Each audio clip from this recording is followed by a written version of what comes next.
right, what's going on, Sooner Nation? We have a bye week upon us, so we get a break here from Oklahoma losing football games, and we get to talk about kind of the topic that I've seen pop up amongst Sooner fans this week. But is Brent Venables' job safe? What happens next? What could change for the University of Oklahoma? And this is an important question. Your first year in the SEC.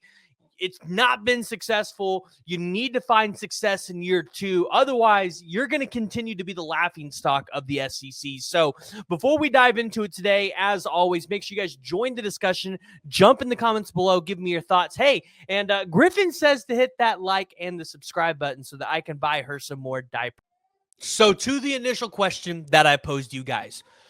Is Brent Venables' seat hot? Like, is he going to be replaced at the end of this season? And that's a question that a lot of Oklahoma fans right now are asking because you've heard a lot of comparisons to the John Blake era, which I'm not super familiar with because I was born in 97. So let's be honest, I was born in the golden age of Oklahoma football. Really, even if you guys watched live last week, I started watching OU football around 2007. That's when I got to go to my first game. Then we went to the Fiesta Bowl. So I've primarily lived in the era where Oklahoma has been one of the best programs in college football. However, never seen Oklahoma win a national championship. Now, you look at all of this, and this comes back to the standard of Oklahoma football. The standard of Oklahoma football is to compete and have a chance to win the national championship every single year. And we hear Brent Venables talk about how every single week, especially after a loss, like we're not living up to the standard of Oklahoma football. Like we know it's got to change. Things have to get better. But Oklahoma fans are now, they're getting tired of hearing the same messaging, the same lines over and over again. And you're starting to see, the fan base get a little restless. And after Brent Venables let go of Seth Luttrell, you thought, okay, maybe this thing can get on the right ship. But the loss to Missouri was absolutely embarrassing. And it makes fans question Brent Venables because in his time in Oklahoma, he is 21-15. In 2022, he was 1-2 in ranked matchups. In 23, he was 1-2 in ranked matchups. In 2024, he is so far 0-4 in ranked matchups. That makes him 2-8 in ranked matchups in his career. And Oklahoma fans, they just don't want to put up with it. However, we've only given Brent Venables 3 years. And what I want fans to understand and what I want fans to understand and realize as I sit here and tell you, I do not think Oklahoma should fire Brent Venables. I do not think it's time to really start having that conversation yet, is because in 2022, Brent Venables lost Dylan Gabriel to an injury for almost half the season. And that detrimentally hurt this team. And you can't blame him because he didn't have the players to be backup or things like that. One, he had injuries, but two, he was taking over a team that was completely depleted by Lincoln Riley, especially at the quarterback position when he left for USC. So Brent Venables was already trying to hodgepodge that mess as it was. But he went and built upon that year with a 10-3 season. And I mean, just like me, I think a lot of you guys felt well about the direction of the program from there. And then you head into 2024, which is your first season in the SEC. Brent Venables has had nothing but injuries this season, and they have depleted the team. I mean, Gentry Williams has been out for the year. He lost his starting Cheetah and Kendall Dolby. But then you look at the offensive side of the ball, right? Being without those top 5 wide receivers, being without a Gary Hatchett, being without a Branson Hickman because he's been hurt, being without a Jacob Sexton and Jake Taylor. All of these things compound, and you can't expect Oklahoma to really put out a serviceable product on the offensive side of the ball consistently week in and week out when your roster, you don't even know what it's going to look like week in and week out because of the injuries. And because of that, Brent Venables has had a tough year. And Eric Bailey over, I believe he's with the Tulsa World. He went to the Board of Regents meeting this week. And again, as always, if you guys want to know more about, what goes on in these press conferences, what goes on in the Board of Regents meetings, I encourage you to go follow a guy like Tom Green or Eric Bailey or George Stoya. They always post video clips or they'll post excerpts from these meetings if you don't want to go watch the whole thing. But Eric Bailey, talking to President Joe Harris about Brent Venables, Joe Harris said that, it's been a tough season. He's been around Oklahoma football for a long time. He says, we have the right coach. This is our coach. So, you got the OU president, I'm sure Joe Castiglione, all putting their faith in Brent Venables, understanding, he hasn't been given the best situation to work upon. And although fans might be a little restless, maybe moving on from Brent Venables isn't the best idea. And here's why. Everybody has watched Nebraska and called Nebraska the laughing stock of college football, right? A blue blood program has fallen down to its rock bottom and is slowly starting to creep back up into some national contention.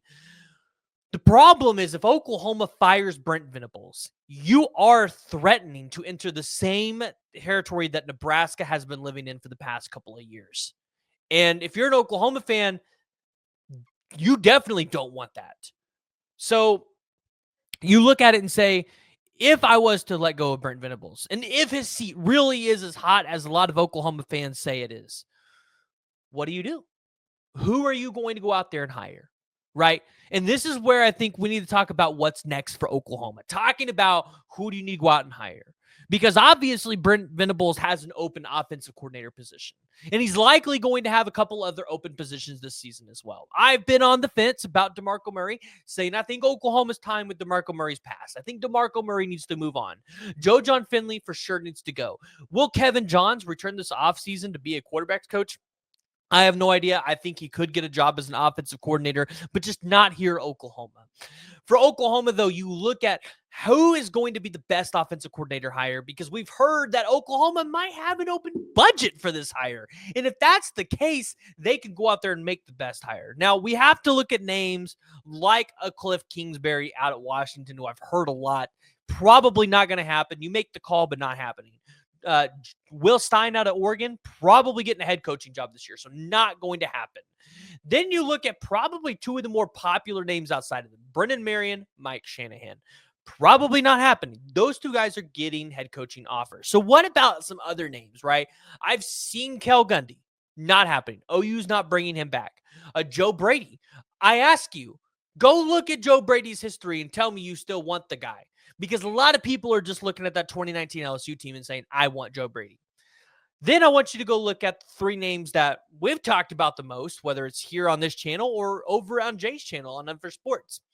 Joe Craddock, who's the offensive coordinator at Tulane, who has had all of his games this season have been 30-minute time of possessions or more, except for the Oklahoma game. He's had 2 games this season of 40 minutes or more. And he's a very extremely balanced offense between the run and the pass. Maybe you look at a guy like Dan Mullen, a guy who's previously been a head coach, whether it was at Florida or Mississippi State, gave Mississippi State their best years, but also was an offensive coordinator at the University of Florida under Urban Meyer during that national championship run, right? He's developed good quarterbacks. Tim Tebow, he developed Kyle Trask, who, although he hasn't panned out in the NFL, he got him to the NFL. Dak Prescott, right? Then I look at what he did with Kyle Pitts at the University of Florida, ended up being the number 4 overall pick in the NFL draft. Dan Mullen is an option. It might not be a popular option. It's an option.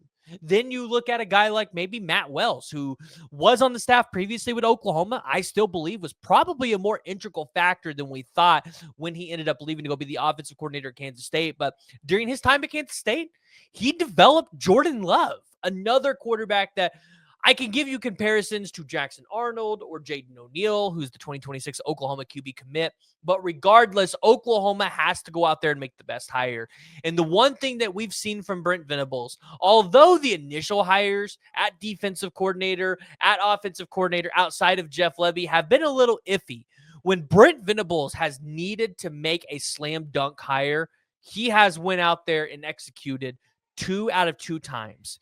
You look at Zach Alley as the defensive coordinator from Jacksonville State, a guy that nobody was looking at. And then you look at a guy like Emmett Jones, the wide receiver coach currently here at the University of Oklahoma, another guy that nobody was looking at. You heard names like Malcolm Kelly or Rashad Samples, but you did not hear Emmett Jones' name. So understanding how Oklahoma is going to go about this offensive coordinator position search, after the LSU game, it's game on. And I don't expect we're going to be waiting too long before we find an answer from Brent Venables.